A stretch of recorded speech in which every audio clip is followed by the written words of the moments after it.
All right, guys. Well, thanks for coming back to another episode of Random Rewatch. And this episode, we are going to do 1991. I know I said at the end of the last episode, I said 92, and I don't even know what I was thinking.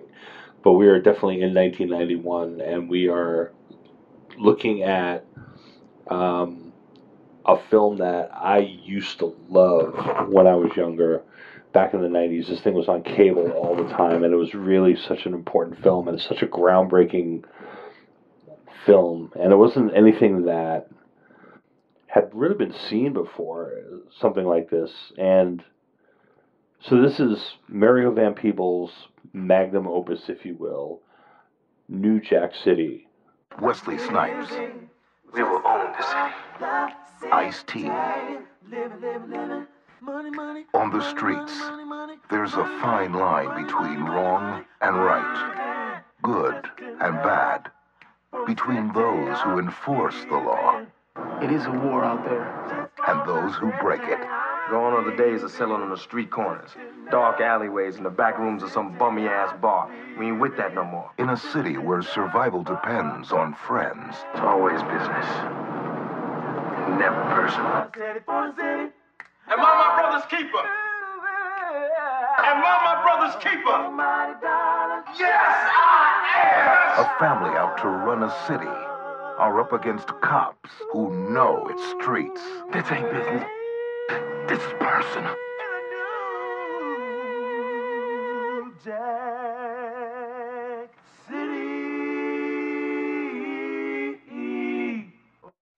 Starring Wesley Snipes and Ice-T and Judd Nelson, and Mario Van Peebles, who's also in it. Vanessa Williams, and I mean, we'll go through the cast. There's a whole bunch of really incredible actors in this thing, some of whom were really just kind of starting to get known and starting to get figured out. But you know, when this film came out, you know, it was really at the height of the crack epidemic in America, and you know, it supposedly takes place in the late 1980s. The film came out in 1991, and this is a real kind of thing that was going on. Just like we have, you know, today we have the opioid crisis going on. This is what was going on back in the day, and you know, to hit this problem so head on with this story. And we'll talk a little bit about how this story got developed, but to hit the story so on the nose and accurately, really, was just really amazing. And, you know, I probably have, like I said before, this movie was on, I think it was HBO, could have been Showtime, I don't know, but it was on one of the movie channels, like, all the time in the late 90s. And I've watched this thing dozens of times, but I probably have not watched this movie since like 99, maybe 2000, somewhere around there. And so the opportunity to go back and revisit it and look at these characters and look at the storytelling and see what's going on, really my view kind of surprised me in a lot of ways. I mean, one, I still really like this movie. I still think this is a great film. But I was really impressed by a lot of the acting choices that were made in it, and how good some of these actors really were in this film. And you know, it's very apparent. This is Mario Van Peebles' first feature. He went on to have a terrific career, mainly as a TV director. But you could tell this is a new director. Some of the choices that he made in this are very, I don't want to say trite, but they're very, you know, a lot of weird angles and you know, quick zooms and you know, just a lot of stuff that you would have seen in a lot of films of the day, and he kind of goes to them early on in the film, but it does start to level out later on, and I think he makes some interesting choices that we'll talk about a little bit later. Wesley Snipes, you know, Wesley Snipes and Ice-T were a really interesting choice to lead this film, and they were not necessarily the original idea of who was going to be leading this film. Um, I think Wesley Snipes was. I think Snipes was always early in the running and was one of the first people to sign on, and was always the idea for who was going to be in this film. But let's back it up a little bit. So the story for this film was originally written by a guy named Thomas Wright, and the kind of bones of the story were actually written as a script for, or as a story treatment for, the third episode of The Godfather. The kind of bones of the story were really going to be laid into that, and it was Italians, and it was the mafia, and it was I think it was more heroin than it was going to be crack or cocaine. And over years, the story eventually developed out, and um, Wright partnered up with a guy named Barry Michael Cooper, who was a writer for the Village Voice, and he had done an expose on on the crack crisis in Detroit. And so one of the versions of this was it was going to take place in Detroit, and then they kind of caught some inspiration from a real life guy named Nicky Barnes, who was kind of a real life crime boss in New York. And then the story eventually migrated its way back into New York and wound up kind of where we're at with it right now. As I said, Wesley Snipes was really early on going to be Nino Brown, and was the guy that they were looking at for this. Interestingly enough, there were some other kind of ideas. Michael Wright, who was in a lot of films. I mean, one of the films that I remember him from early on was The Principal with Jim Belushi, where he played. He was kind of the opponent in that, but he was in another movie that Robert Townsend had done about some singers called The Five Heartbeats, in which actually came out the same year as this one. He was originally considered for the role of Scotty. Oh, I'm sorry. He was actually considered for the role. Oh, yeah, Scotty, and decided he was going to do the Five Heartbeats instead. Ice-T, who really kind of had an interesting career. He had done a couple of small um, films and some small appearances. He was in films like he was in Breakin' and Breakin' 2, The Electric Boogaloo, and in '88 he had done the title song for the film Colors, which was a really great cop film with Robert Duvall and Sean Penn. And then he gets this role, and what's kind of interesting about it is he kind of gets into the film world in a big way with a police movie, and then he gets his first really big starring role playing a cop, and then 2 years later he comes out with Cop Killers, which got a lot of obviously a lot of people upset, especially law enforcement, and then 9 years later, he steps into another iconic role as a police officer, which he's been in for 23 years. So it's just kind of an interesting way that his kind of career has gone. Another interesting choice was, instead of having Alan Payne play G Money, there's going to be a singer named Orange Juice Jones, who was originally slated for that role. He had a big song back in the '80s called "The Rain." Blame it on the rain. But you don't want me to sing. So, and then the other big kind of casting piece in this was Judd Nelson as Scotty's partner, Nick Peretti, and this is a really weird character in this movie. I mean, my first question that I had written down about this is, my notes here says, what movie is Judd Nelson in? Because he is definitely not in this movie. I don't know what he thinks he's doing. He's basically, he's like, it's almost like he's basically playing John Bender, all over again, as if, John Bender had hated his parents so badly, he had moved out of Chicago, changed his name, gone to New York, become a cop, and this is basically, 10-year older Judd Nelson, 10-year older John Bender is really the way that he's kind of playing this, and it's, I don't know, it's kind of a weird role for him, and it's kind of a weird role kind of shoehorned into this movie, but oddly enough, it kind of works. I mean, there's some weird pieces to it. There's some other great people in this thing. Obviously, we said Mario Van Peebles is in it as the police captain. Bill Nunn, who had really kind of made a name for himself in Do the Right Thing as Radio Raheem. He's in this as Dutta Man, and Bill Cobbs, who is a great character actor who's been in 1,000 different things, is in there as the old man.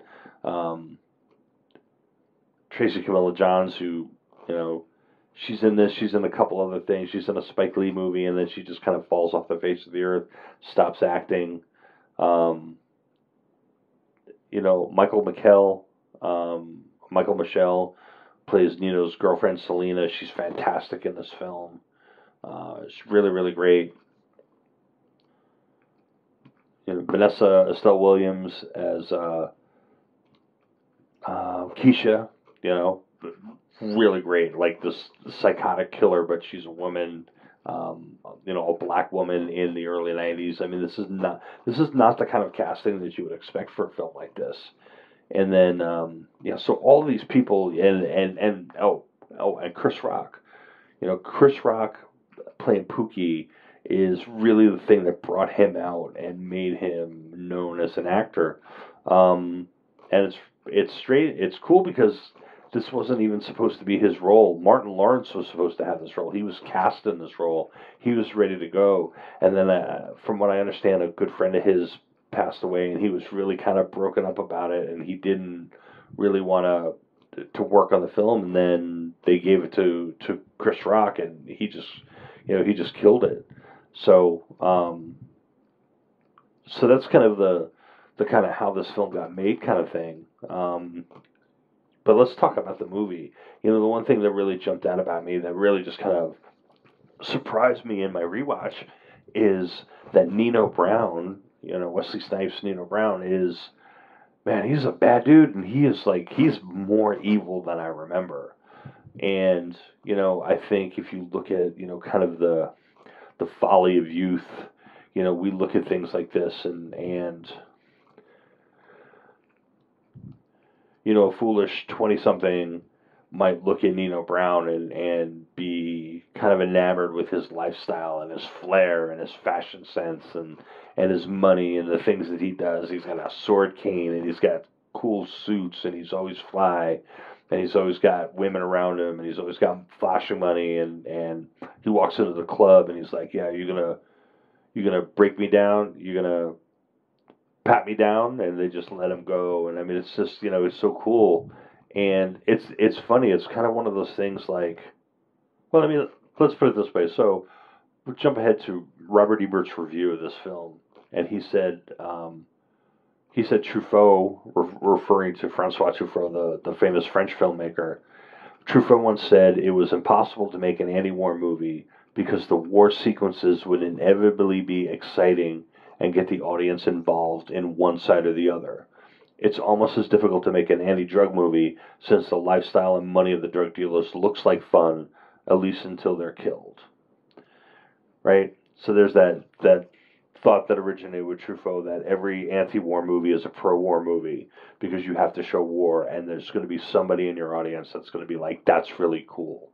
And it's kind of the same thing with these drug kingpin movies. It's like, yeah, but he's fly, man. He's cool. He lives the lifestyle that I want to live. And so it's a balancing act that you have to put on one of these movies to show the the anti-drug side of it, and to show the danger of these things to society when you know these guys live a lifestyle a lot of times.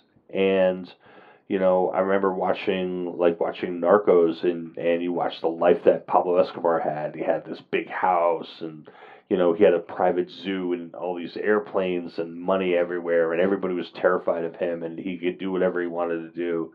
And at some level, people may be like, "Man, that's cool to be like that," and they don't really kind of think about how Pablo ended, and or what he wrought on society. And this is one of those movies that kind of asks that question and makes you look at, like, what does this drug and the people who push it do to their community, and do to the people around them, and do to America at large. And a lot of times it's people in those communities who are pushing on that community. And when does the community push back? And when does the community say, no, no more? Whether that's the city, whether that's the city government, whether it's, law enforcement, or it's just ordinary citizens in the city pushing back and saying no. I really like the way they, put this kind of juxtaposition between Scotty Appleton, the cop, and Nino Brown, the drug dealer, and how Van Peebles puts them together for so much of the movie. And ostensibly it's because, Nino doesn't trust, Scotty as this undercover agent who's trying to infiltrate his organization. He doesn't know him, although he's tempted by what he's offering. So he wants to keep him close so he can keep an eye on him. But they wound up developing this kind of relationship and this kind of friendship. And it culminates with this kind of really cool scene with these two guys, like, up on a roof, and they're having this conversation. And so Scotty's mom, early in the film we discovered that Scotty's mother had been killed when he was a small boy. A random shooting on the street. She wasn't anything to anybody, and she had just, walked out of a store and just got shot. And then Nino reveals that, when he was first joining a gang, when he got jumped in, he was told that he had to just kill some random person on the street. And, he got high and he walked up to some woman and, stepped up to her, put his gun to her head, and just blew her away. And we come to realize that this Nino was the one who killed Scotty's mom, and Scotty is there finding this out, and he's got to hold it together. And from that comes, like, one of the two really great lines in this film about it being business, not personal. You must think I'm a demon, huh? I guess what you was doing, I was like business, right? Wasn't personal. My brother, it's always business. Never personal.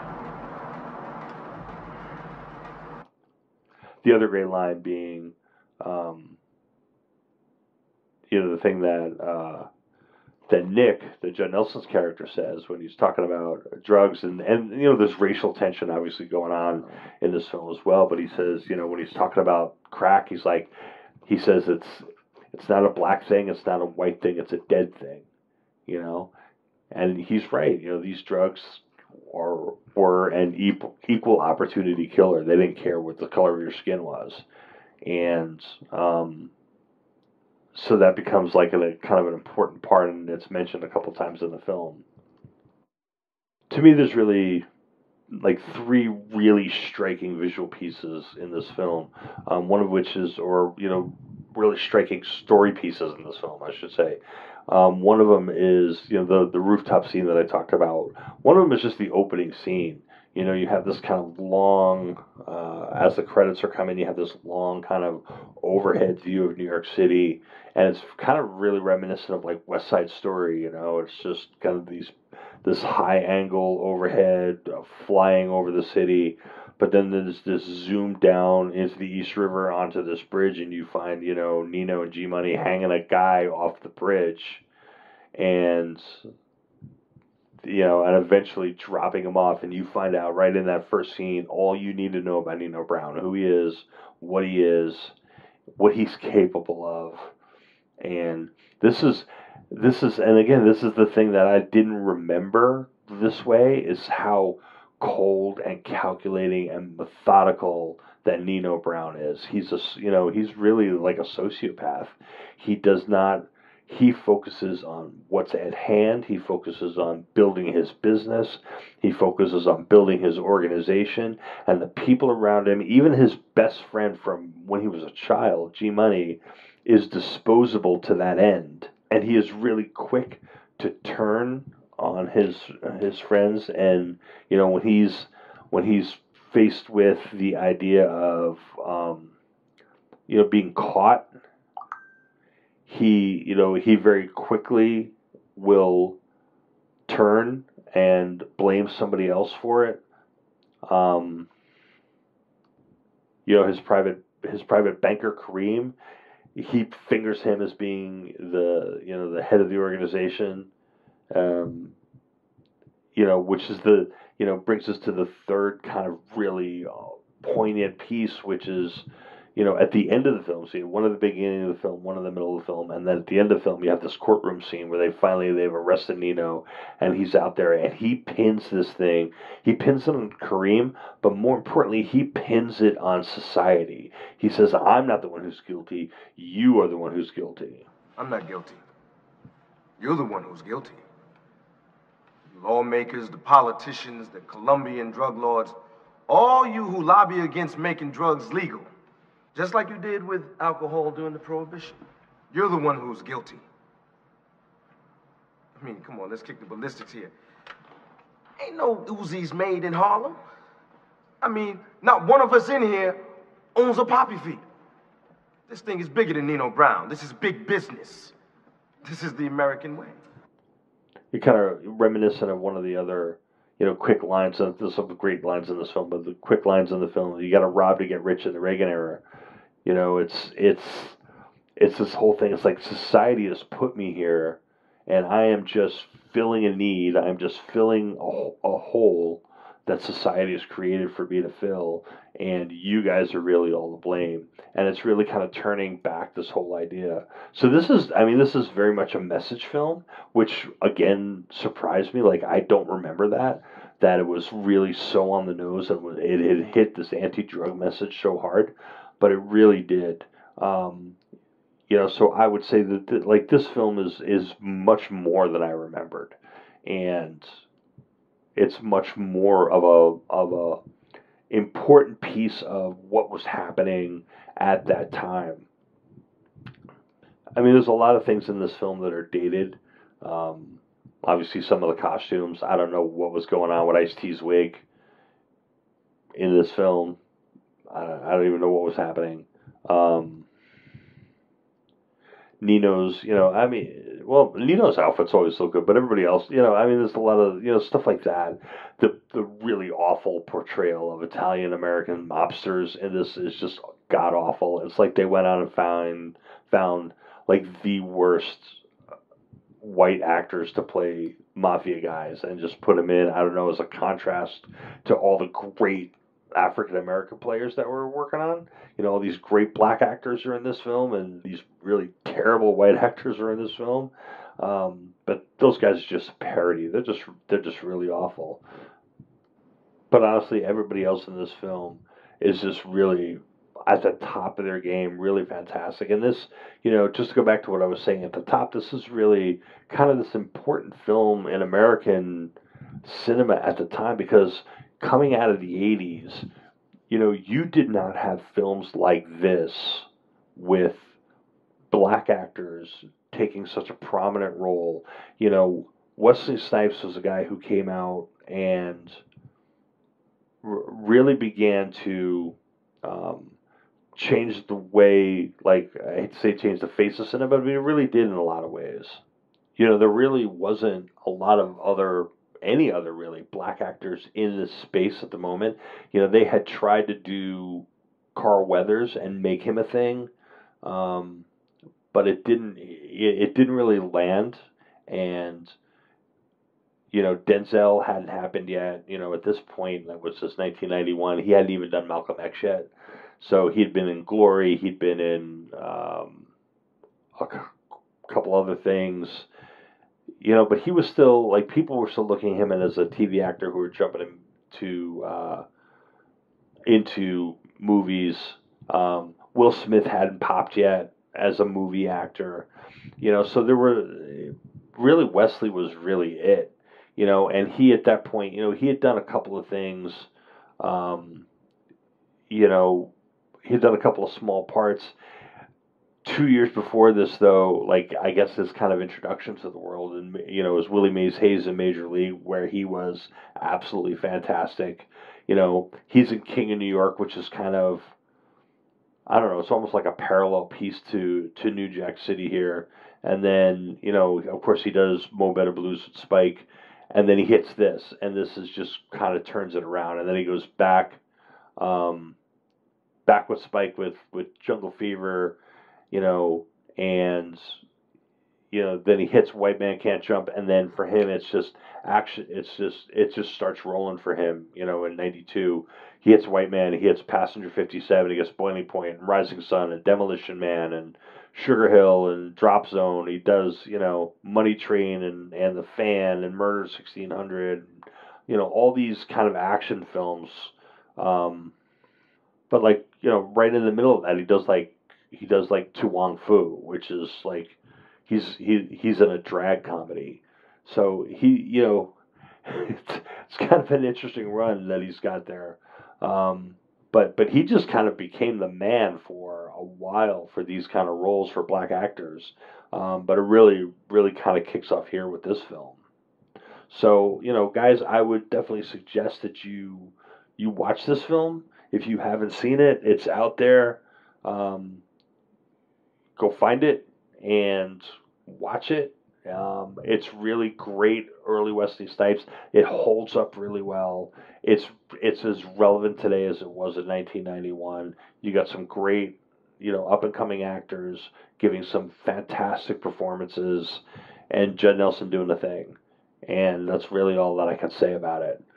I appreciate you listening. Next time, we're going to do 2001, and stay tuned, and we're going to see what film I'm going to watch and I'm going to talk about. Thanks.